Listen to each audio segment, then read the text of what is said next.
If you're still losing bids right now, even when you think your proposal is solid, you have all of the information, you're responding to every question, you've double checked, you even had AI just double check and scrub the RFP to make sure that everything was taken care of, and you're still losing bids.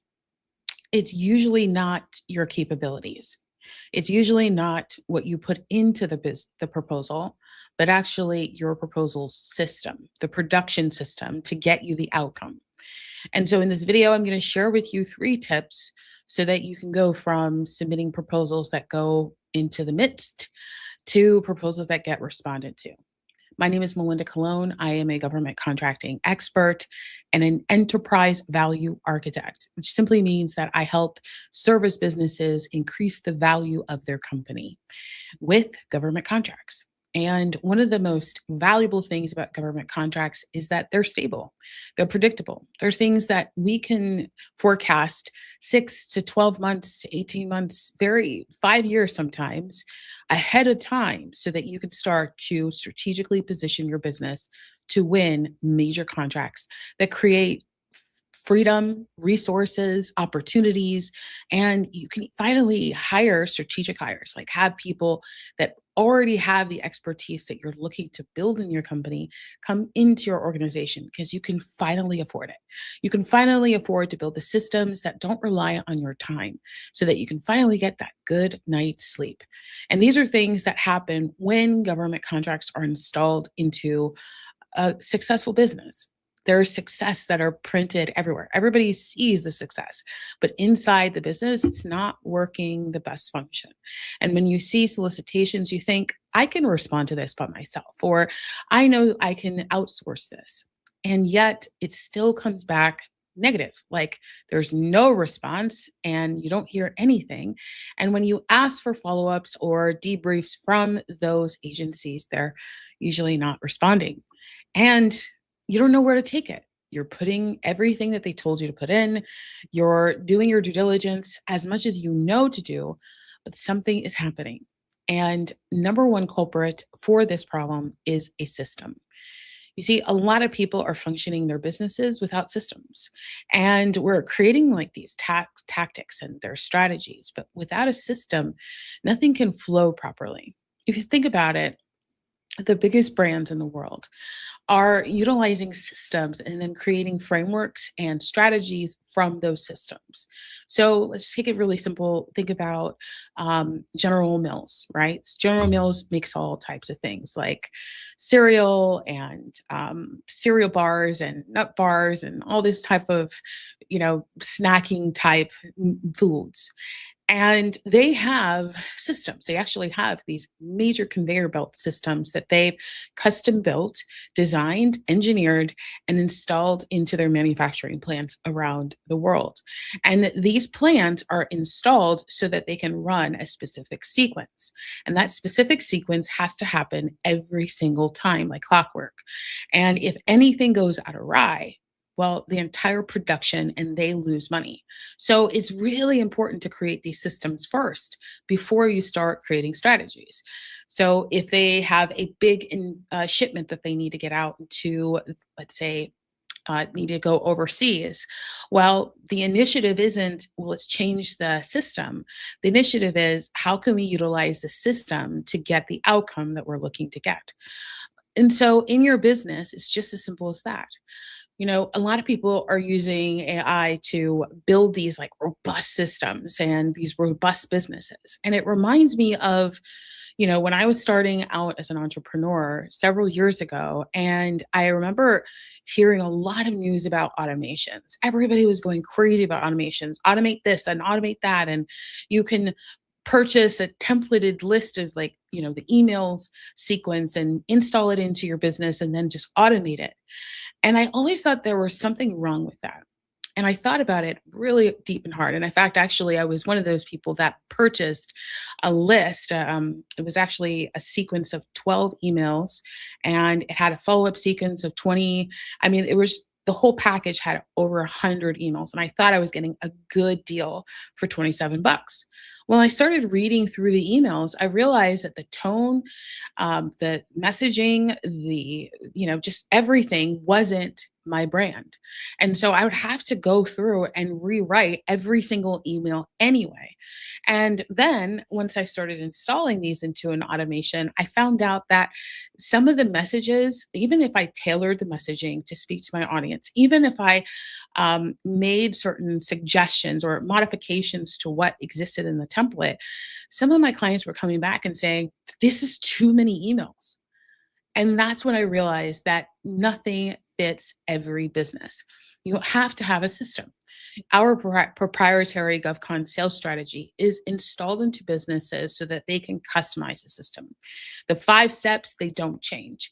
And this is why it functions in a small business, a mid-sized business, and a large enterprise, because it's not about the mechanics, it's about the outcome, it's about the sequence.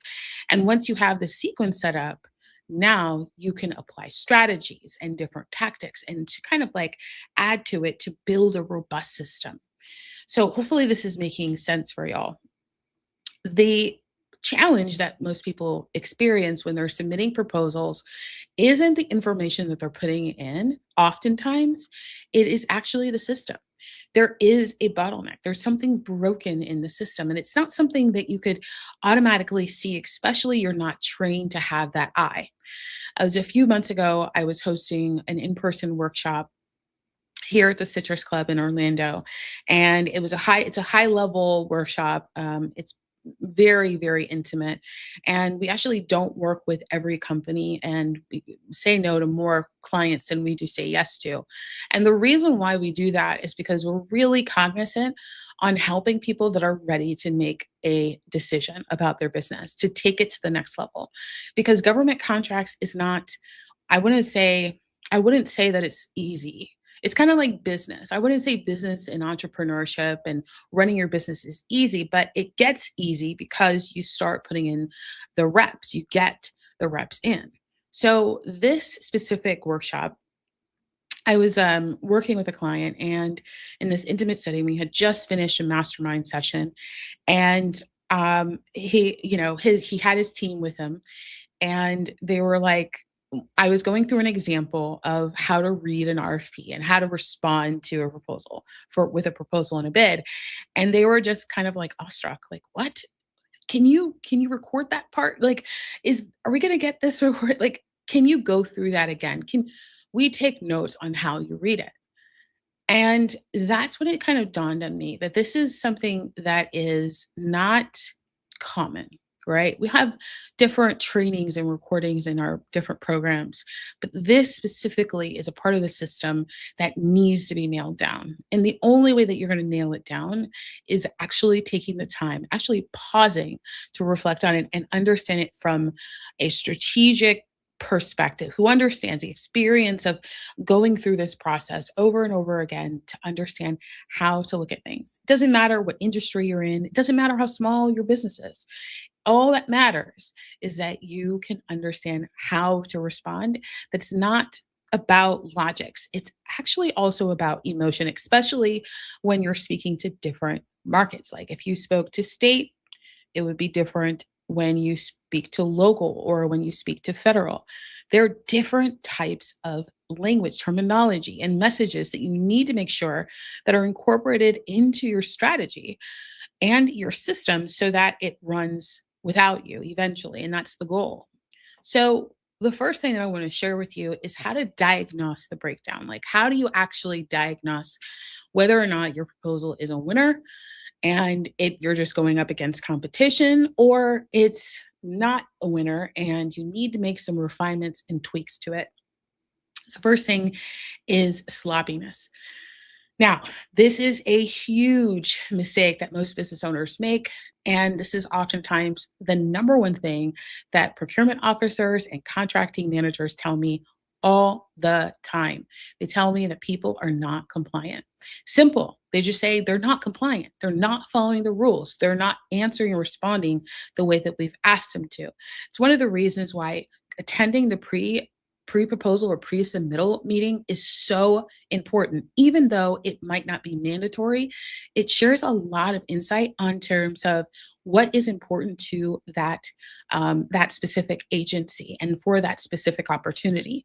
And if you miss out on just hearing what they say, it's not enough just to read a transcript. It's not enough to hear from someone else. You have to hear it for yourself so that you can get acclimated to how they think about your services. And compliance is as simple as this. You may think, I'm going to respond only to the scope of work that I can deliver. And I know that they're asking for other things, but I'm only going to respond to what I want to deliver. That is considered non compliant. And if they do not say specifically, select only your services, it doesn't say that. 9 times out of 10, that is considered non compliant. So, how do we fix that? How do we go after more opportunities? Do we miss out on that opportunity? Well, not actually. No, we can start to build strategic relationships with other contractors who have those services that we could be complementary to bid and respond as a team. So that's one way. Another thing that when it comes to compliance is your messaging. It seems really simple, but oftentimes what I see when I'm reviewing some of our clients' past proposals when they onboard with us and we're looking at their bids and looking at their proposal, we're like, it's just right in our faces. I mean, I've been doing this for a long time. See thousands upon thousands of responses at this point. And so when you're looking at it, you might not see something that I see. And so it's helpful to have someone to point it out to you so that you don't keep making the same mistake. Have you ever tried to improve something in your life? Like maybe it's waking up earlier or drinking more water. Like the only way that you get better is that you actually are aware that you have the problem. And then once you're aware of the problem, then you figure out how to fix it and tie it to what is working. So when I'm looking at a proposal the client has submitted before they started working with us, I often find that they're just kind of giving a lot of marketing jargon and nothing is actually said. There's an old saying in the proposal and the procurement world that if a team or a contractor responds with too much information, they're actually not saying anything at all. You want to be succinct. You want to be intentional, right? So if the question is something like company background, give us a company background. It's not the history of the company. It's the background of the company. So the difference here is really simple. Company background is they're asking, why do you think you're qualified to respond to this thing? They're not asking for your history. They don't care about your accolades. They care about you getting a result for a client. So that's what we're going to talk to. You're going to talk about how you incorporated your systems in delivering the work and how it actually helps people and include some testimonials and some stats that reflect that you've gotten that result for clients before and the outcome, the actual thing that they actually want from going through your system was achieved. So, for example, if you're in construction and they want to build a new school, a new private school, and the number one thing that they're challenged with is having more bigger classrooms and more classrooms. Well, you go in and your team goes in and actually expands the school and you modify the school or you build a new school, whatever it is, the scope of work. But at the end of the day, the completion is not you completing the job.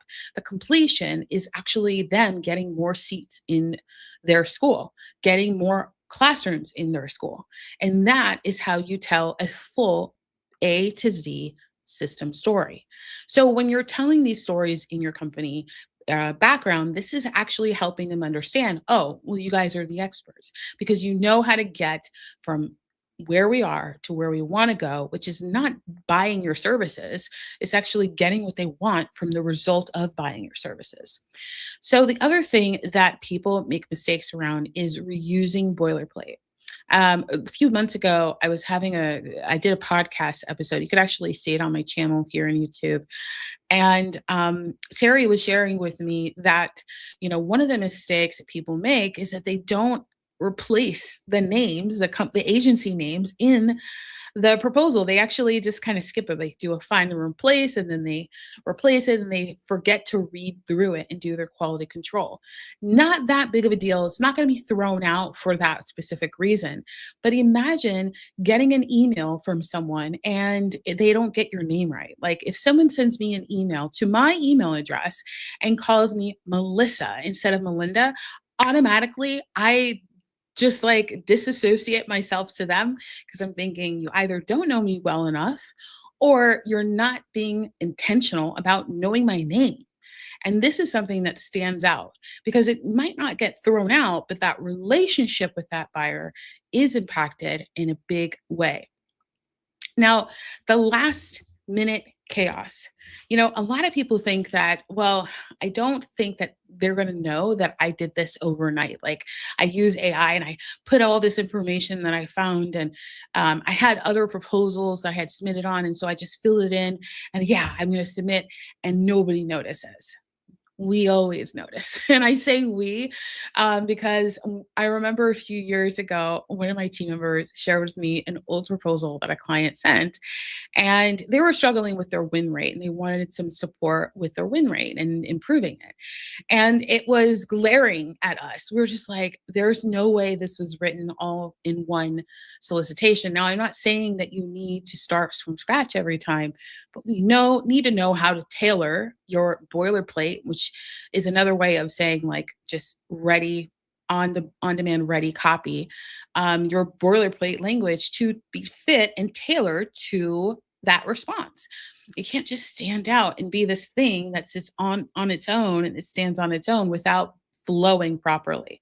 Because imagine for a second you're watching a television show and all of a sudden in the middle of the show, all the characters change and they change their clothes and the environment and the city. And you're just like, wait, how did they get from, Michigan to Alaska? When did that happen? And you're like rewinding and fast forwarding and just like, I don't see the transition here. I must have missed something. And that's how it feels. Now, all of these things are micro decisions that are impacting your scoring because if someone gets stuck on why you're putting what in where, this is causing an interruption in them understanding that you are the right fit. Now, it impacts your score because if there's no clarity, there is no contract. All right, so point number 2 is build your proposal production system. It's actually really simple. In fact, we have a pre-built one for you that you can use and customize it as you wish. And just make sure that you put it in the right system and the sequence, but it works over and over again like gangbusters when you use it right. So the first thing are roles. So specifically, roles are your team members, yourself. And one mistake that people make often, very many times, is when they're growing a company and they don't have all of the roles filled by specific individuals, they'll name themselves or they'll name another team member on multiple roles. So you might be the CEO, you're also the go-to person, go-to contact, and you have a project manager, and he's also the site engineer, and this and that.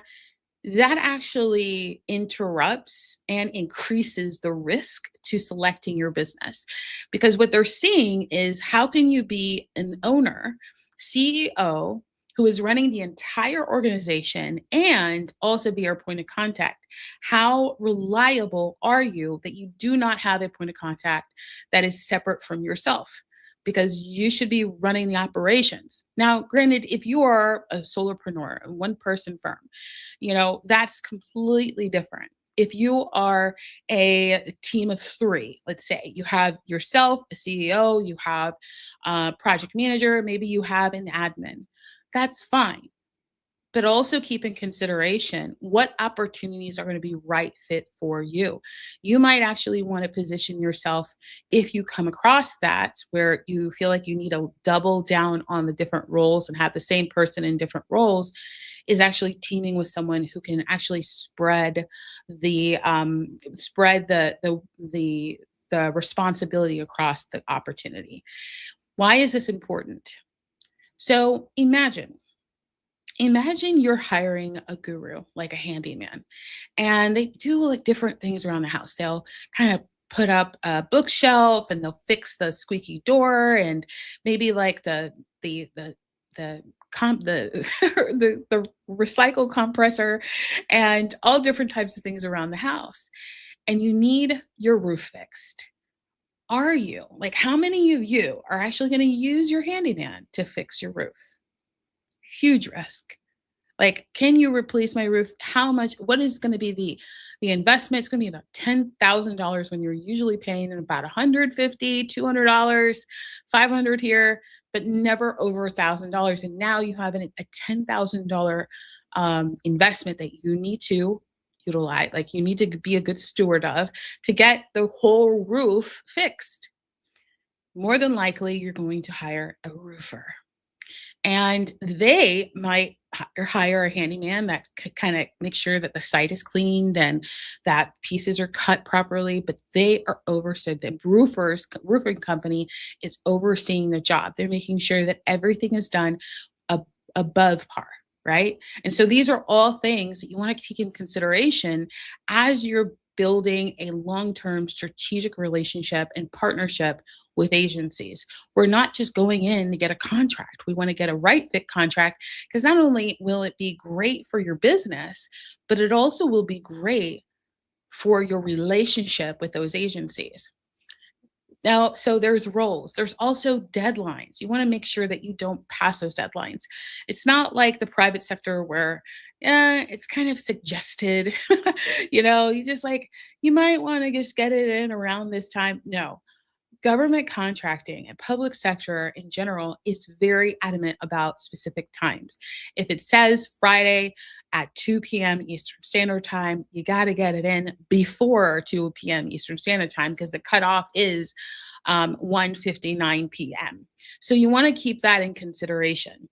The other thing is repeatable outline. So a repeatable outline is something like, well, we have so many tools that we use, like a project management plan, which goes through the entire solicitation, identifies what the requirements are, the responses, who's responsible for what, and just kind of keeps you all orderly and organized. And that way, you're using that to start the solicitation opportunity and to end the solicitation opportunity as your checklist. Like, did we put this in? Did we get this done? Did we do this, that? And that way, if you have big ideas for your response, you can include them on that PMP. And then at the end, you're just double checking to make sure that you actually got it in. Because you're dealing with a whole bunch of things, right? You're running a team, you've got operations, you've got accounting, bookkeeping, you got sales, you got marketing, and you're doing business development. I mean, you've got a lot on your plate. So this way, it actually just creates something that you can pass on to your team and use it as a quality control checker. A single source of truth is just having a system installed. When you have a single source of truth, it's something that you know that has proven to work and that it will work when you work it. This is really important. Now, when I say it works when you work it, there's two outcomes.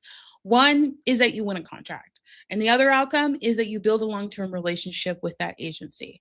Now, of course, when you win a contract, it doesn't necessarily guarantee that you're going to have a long-term relationship with that buyer, because there's a lot of things that you need to get right.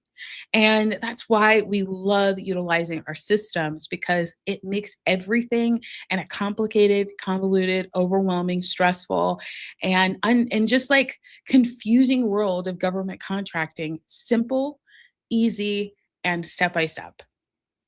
So, the last thing I want to share with you is an upcoming event where you can share, we can learn exactly how you can install the GovCon sales strategy into your business.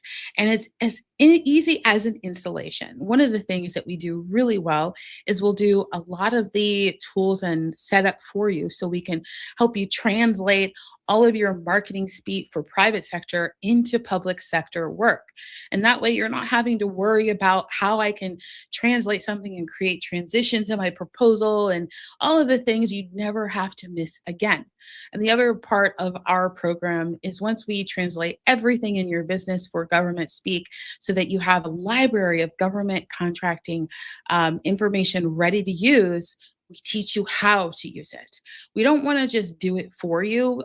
Like just something in my core is really adamant about helping businesses become um, self-sustaining because it increases the value of your business. If you ever consider going after, financing or a purchasing or selling your business, like in any iteration, they're going to ask you, how involved are you in your business? And you want to be like, not really. I mean, I'm the CEO, but I have teams and systems set up that basically make me money. And that's where you want to be. It is possible. I've seen it, I've experienced it, and I've helped my clients get there too. So that's what we do in the workshop. And then lastly, just support along the journey.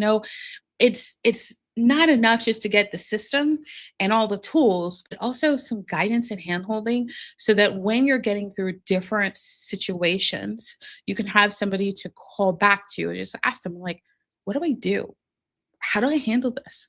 And just getting that guidance, that high level advisory that would cost you tens of thousands of dollars for one session, and you get that for a period of time. And that actually really helps you with your win rate, helps you with clarity, and it also helps you install the system into your business.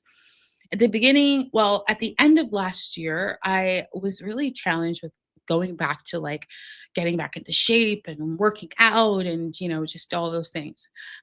I eat pretty healthy. Every nutritionist has ever said that. They're like, you eat really healthy, but just working out and just moving my body to help with inflammation was really a big deal. And I considered just going to the gym, just like getting a gym membership, and I'll just go 2, 3 times a week and I'm good. And then I really considered what that would do to my life and my business because I'm like, oh well, when there's an accountability partner, when you have somebody there that's going to be your cheerleader and also your coach who's going to be supporting you and then also calling things out so that you can get better. I knew that I had to invest in a coach. And I did, and a trainer. And that was really helpful for me. Not only am I pressing, lifting way more than I ever thought it possible, but I'm getting really consistent on my journey. And so this is a part of anything in life, having somebody to guide you through it so that you don't revert back to something that's not working. If you want to learn more about this system and how you can install it into your business, just go to melindacologne.com/training. I'll make sure to put the link down below and you can just show up to join us. We'll be doing a deep dive 3-hour masterclass where you can learn everything about our system and how it can install into your business. And that way it's saving you time, it's saving you energy, and really just getting the results that you truly desire and deserve. Thanks for watching. I'll see you tomorrow.